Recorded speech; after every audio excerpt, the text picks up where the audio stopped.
পেটে ক্ষুধা আর চোখে অপেক্ষা নিয়ে এই মানুষগুলো রাস্তার পাশে বসে আছে খাবারের আশায়। করোনার প্রভাবে যখন সব কর্মক্ষেত্র বন্ধ, তখন এই নিম্ন আয়ের মানুষগুলোর নেই কোন মজুত করা খাবার।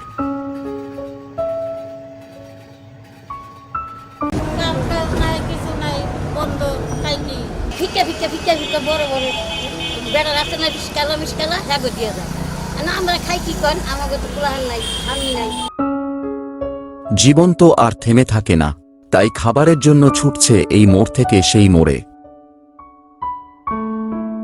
প্রতিনিয়ত বৃদ্ধ, প্রতিবন্ধী সহ শিশুদেরও রাস্তার পাশে খাবারের আশায় কাটছে সকাল থেকে সন্ধ্যা।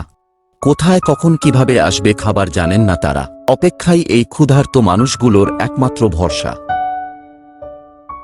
আমরা কি পারি না এই ক্ষুধার্ত মানুষগুলোর মুখে এক মুঠো অন্ন তুলে দিতে? তারুণ্যের বাংলা ফাউন্ডেশন রাজধানীর ভাসমান মানুষের পাশাপাশি দেশের প্রত্যন্ত অঞ্চলের দরিদ্র মানুষদের খাবার বিতরণ করবে। আপনি চাইলে আমাদের সাথে যোগ দিতে পারেন। এই বিশেষ উদ্যোগ সম্পর্কে বিস্তারিত জানতে ভিজিট করুন তারুণ্যের বাংলা ফাউন্ডেশনের অফিসিয়াল ওয়েবসাইট এবং ফেসবুক পেজে।